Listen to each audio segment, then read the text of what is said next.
जो alkyl halide वाला chapter है, ऑर्गेनिक केमिस्ट्री में एल्किल हैलाइड चैप्टर है, पहला चैप्टर एल्किल हैलाइड है, उसमें हमने आपको बताया था एल्किल हैलाइड क्या होते हैं और फिर मोनो एल्किल हैलाइड क्या होते हैं, मोनो हैलोजन डेरिवेटिव्स क्या होते हैं। मतलब यह है कि हाइड्रोकार्बन से एक हाइड्रोजन हटे, उसकी जगह पर एक कोई हैलोजन परमाणु आ जाए तो वो मोनो हैलोजन डेरिवेटिव्स कहलाते हैं। मोनो हैलोजन डेरिवेटिव्स जो होते हैं वो प्राइमरी, सेकेंडरी, टर्शियरी 3 प्रकार के हो सकते हैं। और उससे पहले हमको ये समझना चाहिए कि ये जो है इसमें primary carbon, secondary carbon, tertiary carbon कौन से होते हैं। अगर कार्बन सीधे सीधे एक कार्बन से अटैच है तो उसको हम प्राइमरी कार्बन कहते हैं। जैसे ये कार्बन जो है वो सीधे सीधे एक कार्बन से अटैच है तो ये प्राइमरी कार्बन है। इसी तरीके से अगर कार्बन सीधे सीधे 2 कार्बन से अटैच है, डायरेक्टली 2 कार्बन से अटैच है, 2 कार्बन से अटैच है तो वो सेकेंडरी कार्बन हो जाएगा। और कार्बन जो है 3 कार्बन से अटैच है, 1 2 3, ये वाला कार्बन, बीच वाला कार्बन 3 कार्बन से अटैच है तो ये कार्बन कैसा हो जाएगा, टर्शियरी कार्बन हो जाएगा। ठीक, अब इसी के आधार पर primary, secondary, tertiary alkyl halide होते हैं। जैसे अगर प्राइमरी कार्बन पर Cl उपस्थित है, प्राइमरी कार्बन के ऊपर अगर हैलोजन परमाणु उपस्थित है तो उसको प्राइमरी एल्किल हैलाइड बोलेंगे। जैसे ये मेथिल अल्कोहल है, मेथिल क्लोराइड है, एथिल ब्रोमाइड है, मेथिल क्लोराइड है। इसी तरीके से अगर सेकेंडरी कार्बन के ऊपर Br, जैसे ये देखो ये सेकेंडरी कार्बन है, इस सेकेंडरी कार्बन पर Br लगा हुआ है तो ये isopropyl bromide secondary alkyl halide है। इसी तरीके से ये यहाँ पर एग्जाम्पल हम देख रहे हैं, यहाँ पर ये कार्बन जिसके ऊपर Br लगा हुआ है वो कार्बन डायरेक्टली 1 2 और ये 3 कार्बन से अटैच है तो ये कार्बन टर्शियरी कार्बन, और इस कार्बन पर Br लगा हुआ, हैलोजन लगा हुआ है तो ये ट्राई एल्किल हैलाइड है। ठीक है, अब उसके बाद हम आ जाते हैं classification of mono halogen derivatives की। Classification of mono halogen derivatives में हम बात कर रहे हैं पहला यहाँ पर कार्बन C बॉन्ड X जो है, यहाँ पर ये जो C बॉन्ड X है वो कार्बन sp3 संकरित है। कैसा संकरित है, sp3 संकरित है। sp3 संकरित में अब पहला आ जाता है एल्किल हैलाइड्स। पहला कौन सा आ जाता है, एल्किल हैलाइड्स या हैलो एल्केन्स। इसमें क्या होगा, सिंपली जो है पहला कार्बन उसी के ऊपर लगा होगा, पहले कार्बन पर ही, पहले कार्बन जिसके जो sp3 कार्बन है उसी के ऊपर Cl लगा होगा। देखो यहाँ पर ये जितने भी कार्बन जहाँ पर Cl लगा, ClBr लगी हुई है वो सब कैसे हैं, वो सब sp3 संकरित हैं। तो ये सब प्राइमरी, ये जो एल्किल हैलाइड है वो प्राइमरी, सेकेंडरी और टर्शियरी एल्किल हैलाइड हो सकते हैं। इसी तरीके से एलाइलिक हाइलाइड्स कौन से होते हैं, एलाइलिक कार्बन पर अगर हैलोजन परमाणु उपस्थित है तो उनको एलाइलिक एल्किल हैलाइड बोलते हैं। एलाइलिक कार्बन कौन से होते हैं, कार्बन डबल बॉन्ड के नेक्स्ट बॉन्ड वाला कार्बन जो होता है वो एलाइलिक कार्बन कहलाता है। ठीक है, जैसे यहाँ पर हम देख रहे हैं, ये देखो ये 2 कार्बन डबल बॉन्ड से जुड़े हुए हैं और ये तीसरा कार्बन कौन सा है, ये तीसरा कार्बन जो है एलाइलिक कार्बन है। इसके ऊपर अगर I लगा हुआ है तो ये कैसा हो जाएगा, ये हो जाएगा एलाइलिक हैलाइड्स। इसी तरीके से ये देखो यहाँ पर भी देखो ये 2 कार्बन जो है डबल बॉन्ड से जुड़े हुए हैं, तीसरा कार्बन ये जो इससे डबल बॉन्ड से जुड़ा हुआ है वो जो है किस पर है, ये कैसा है, ये जो है एलाइलिक कार्बन है। इसके ऊपर Br लगा हुआ है तो ये कैसा होगा, ये हो जाएगा एलाइलिक।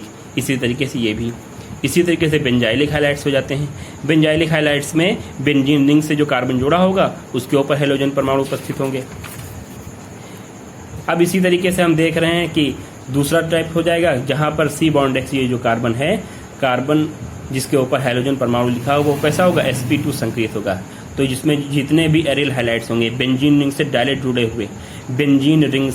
जुड़े हुए जितने भी हैलोजन परमाणु होंगे वो सब एरिल हाइलाइट्स के अंतर्गत आ जाएंगे और विनाइलिक हाइलाइट्स हो जाएंगे। दूसरा एग्जाम्पल कौन सा हो जाएगा, विनाइलिक हाइलाइट्स में कौन से हो जाएंगे, विनाइलिक हाइलाइट्स कौन से हो जाते हैं, C बॉन्ड X। ठीक है, कार्बन डबल बॉन्ड और उसी कार्बन के ऊपर हैलोजन परमाणु हो जाएंगे तो विनाइलिक हाइड्रोजन हो जाएंगे। तो इस तरह से तीसरा हो जाएगा जहां पर कार्बन परमाणु कैसा होगा, जहां पर कार्बन परमाणु ट्रिपल बॉन्ड sp संकलित होगा, sp3 संकलित। इसके ये एग्जाम्पल दिए हुए हैं। अब यहाँ पर आ जाते हैं nomenclature of haloalkanes. Nomenclature इनका बहुत ही आसान है, कैसे नाम इनके रखेंगे IPSC सिस्टम में। जैसे यहाँ पर देखो ये CH3 है और यहाँ पर Cl लगा हुआ है तो एक कार्बन के लिए क्या लगा, एक कार्बन के लिए मेथ लगाते हैं और ClBr हमेशा सब्स्टिट्यूएंट के रूप में लिखे जाते हैं तो क्या हो जाएगा, क्लोरोमीथेन। इसी तरीके से ब्रोमोमीथेन हो जाएगा, 1 ब्रोमोप्रोपेन हो जाएगा। अगर मान लो जो है किसी ये चैन है पूरी, ये 3 कार्बन की चैन है, दूसरे कार्बन पर अगर Br लगा हुआ तो इसका नाम 2 ब्रोमोप्रोपेन हो जाएगा। इस तरह से इनके हम नाम रखेंगे। इनके बहुत सारे ये नोट्स में देखिएगा, ये सब NCERT के एग्जाम्पल हैं, इनको अच्छे से हल कर लीजिएगा, बहुत आसान सा है। फिर आ जाते हैं